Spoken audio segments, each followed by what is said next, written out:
और मेरा ये मानना है कि बीजेपी एक गुंडों की पार्टी है, अनपढ़ गुंडों की पार्टी है, वो सिर्फ गुंडागर्दी करते हैं।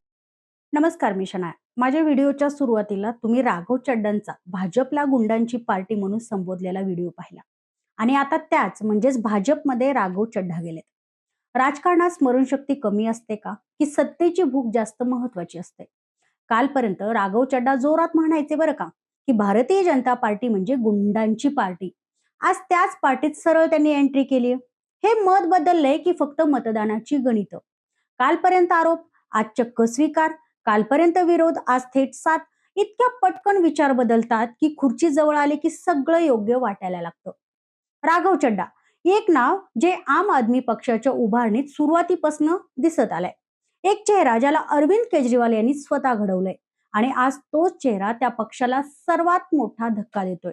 होय, राघव चड्डा यांनी पक्षाचा राजीनामा देत थेट भारतीय जनता पक्षामध्ये जाण्याचा निर्णय घेतलाय आणि यामुळे फक्त एक पक्ष नाही तर संपूर्ण राजकीय समीकरण हादरले. हा निर्णय अचानक वाटतो, पण खरं पाहिलं तर हा अनेक घटनांचा, संघर्षांचा आणि सत्तेच्या खेळाचा क्लायमॅक्स आहे. इंडिया अगेन्स्ट करप्शन या आंदोलनातनं एक तरुण चार्टर्ड अकाउंटंट म्हणून राघव चड्डा पुढे आले आणि तिथेच त्यांची भेट अरविंद केजरीवाल यांच्याशी झाली.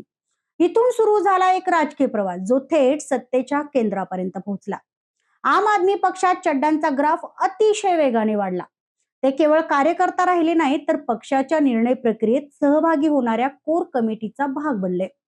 दिल्लीचं बजेट असो, आर्थिक नियोजन असो किंवा रणनीती, सगळीकडे त्यांचा प्रभाव पाहायला मिळाला. पक्षाच्या 9 सदस्यीय सल्लागार समितीत त्यांचा समावेश म्हणजेच इनर सर्कलमध्ये थेट त्यांनी एंट्री केली होती. 2019 मध्ये त्यांना दक्षिण दिल्लीतून लोकसभा निवडणूक लोकसभेचं तिकीट देण्यात आलं. जरी त्यांचा पराभव झाला तरी पक्षाचा विश्वास कमी झाला नाही. 2020 मध्ये ते आमदार झाले आणि फक्त 2 वर्षात 2022 मध्ये थेट राज्यसभेत देखील पोहोचले. हे केवळ प्रमोशन नव्हतं बरं का, तर केजरीवालांचा पूर्ण विश्वास होता. पण याच विश्वासाने पुढे जाऊन संघर्षाचं रूप घेतलं. पंजाबमध्ये भगवंत मान मुख्यमंत्री झाले, पण चर्चेत नाव कोणाचं होतं माहितीये? राघव चड्डा यांचं. यांचं उमेदवार निवडणं, प्रचाराची रणनीती आखणं, पक्षातील बदल घडवणं, सगळीकडे एकच नाव पुढे येत होतं. आणि इथे सुरू झाला इनसाइड गेम. पक्षातील काही नेत्यांना वाटू लागलं की चड्डा खूपच शक्तिशाली होत चालले आणि निर्णय प्रक्रिया ही एकाच व्यक्तीकडे केंद्रित होत आहे. यानंतर सिग्नल स्पष्ट दिसू लागले. राज्यसभेच्या उपनेते पदावरून त्यांची हकालपट्टी करण्यात आली. हा फक्त प्रशासकीय निर्णय नव्हता तर पॉवर कट होता.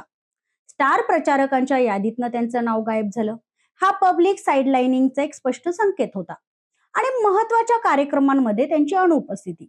हे सगळं योगायोग नव्हतं तर हा एक पॅटर्न तयार होत होता. दरम्यान कथित मद्य घोटाळ्यामुळे पक्षावर प्रचंड दबाव आला.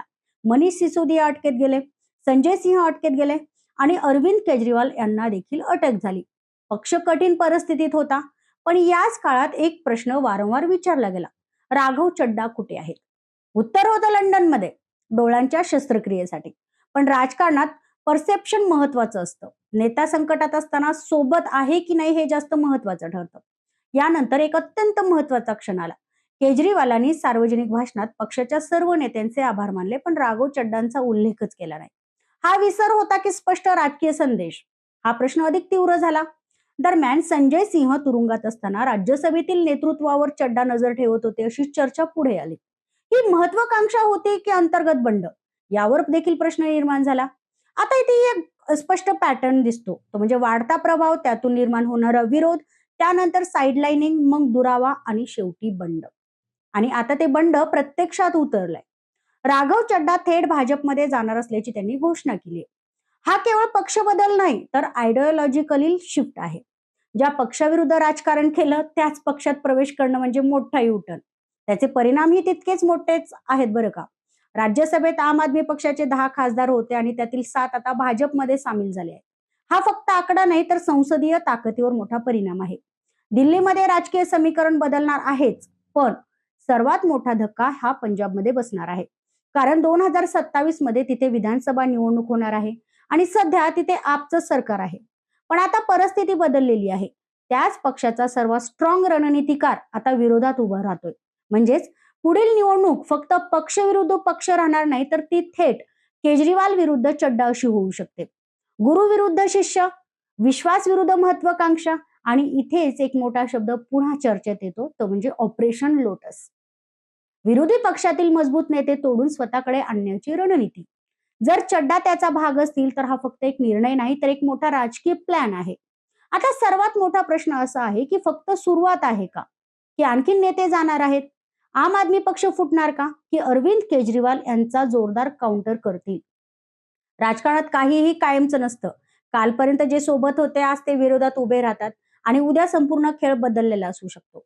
आता लक्ष फक्त एका गोष्टीवर आहे की पुढची चाल कोणाची, अरविंद केजरीवाल की राघव चड्डा यांची. कमेंट करून मला नक्की सांगा आणि हा व्हिडिओ आवडल्यास लाईक करा, शेअर करा आणि सबस्क्राईब करायला विसरू नका. धन्यवाद.